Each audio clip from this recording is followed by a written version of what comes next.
গুম হওয়ার ঘটনায় শেখ হাসিনা সহ ৭ জনের বিরুদ্ধে আন্তর্জাতিক অপরাধ ট্রাইব্যুনালে অভিযোগ করেছেন বিএনপির স্থায়ী কমিটির সদস্য সালাউদ্দিন আহমেদ। আজ আদালতে হাজির হয়ে এক অভিযোগ দায়ের করেন তিনি।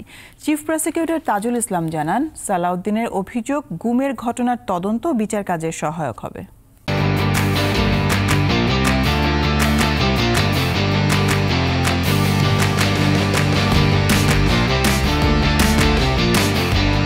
Walton Washing Machine. Simplifying life with hassle-free washing. 2015 সালের 10 মার্চ রাজধানীর উত্তরা থেকে নিখোঁজ হন বিএনপি নেতা সালাউদ্দিন আহমেদ। 62 দিন পর ভারতের মেঘালয়ের শিলংয়ে স্থানীয় পুলিশ তাকে উদ্ধার করে এবং অবৈধভাবে অনুপ্রবেশের অভিযোগে আটক রাখে। গত বছরের 5 আগস্ট শেখ হাসিনার পতনের পর 11 আগস্ট দেশে ফেরেন সালাউদ্দিন আহমেদ। মঙ্গলবার আন্তর্জাতিক অপরাধ ট্রাইব্যুনালে আসেন গুমের অভিযোগ নিয়ে। চিফ প্রসিকিউটর তাজুল ইসলামের কাছে অভিযোগ দায়ের করেন বিএনপির এই কেন্দ্রীয় নেতা। শেখ হাসিনা ছাড়াও আসামি করা হয় সাবেক স্বরাষ্ট্রমন্ত্রী আসাদুজ্জামান খান, সাবেক আইজিপি একেএম শহীদুল হক, র্যাবের সাবেক ডিজি বেনজির আহমেদ, সাবেক ডিএমপি কমিশনার আসাদুজ্জামান মিয়া, সাবেক অতিরিক্ত আইজিপি মনিরুল ইসলাম ও সাবেক সেনা কর্মকর্তা জিয়াউল আহসানকে। নিজের মামলাটি রেকর্ড করালাম।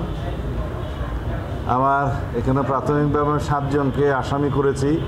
শেখ হাসিনা সহ স্বরাষ্ট্রমন্ত্রী তৎকালীন সহ আরও যারা র্যাবের এবং পুলিশের যারা জড়িত ছিল তাদের সবাইকে। অন্য যারা গুমের শিকার হয়েছেন তাদেরও অভিযোগ দায়েরের পরামর্শ দেন তিনি। সমগ্র জাতির প্রত্যাশা, আমাদের প্রতিশ্রুতি তো বটেই, এগুলো কন্টিনিউ করতে হবে। সমস্ত রেকর্ড সব কিছু আমাদের কাছে আছে, কিন্তু বিচার যারা প্রার্থী তাদেরকে দয়া করে এসে মামলা দায়ের করতে হবে। অভিযোগের গুরুত্ব এবং পরবর্তী পদক্ষেপ বিষয়ে সাংবাদিকদের জানান চিফ প্রসিকিউটর। তিনি গুমের অভিযোগ দায়ের করেছেন। এটা অনেকটা বিলেটেড স্টেজে দায়ের করেছেন। আমরা আশা করেছিলাম যে অনেক আগে এটা আসবে, যেহেতু এটা খুবই আলোচিত ঘটনা। আমরা অভিযোগটা নিয়েছি, তাৎক্ষণিকভাবে আমরা আজকে এটা তদন্ত সংস্থার কাছে পাঠিয়ে দেব। এদিকে ট্রাইব্যুনালে শেখ হাসিনার আদালত অবমাননার অভিযোগের পরবর্তী তারিখ নির্ধারণ করেছে 19 জুন। এছাড়া চানখারপুলে 6 জনকে হত্যার মামলায় পলাতক ডিএমপি কমিশনার হাবিবুর রহমান সহ 4 জনকে হাজির হওয়ার জন্য পত্রিকায় বিজ্ঞপ্তি প্রকাশের নির্দেশ দিয়েছে ট্রাইব্যুনাল।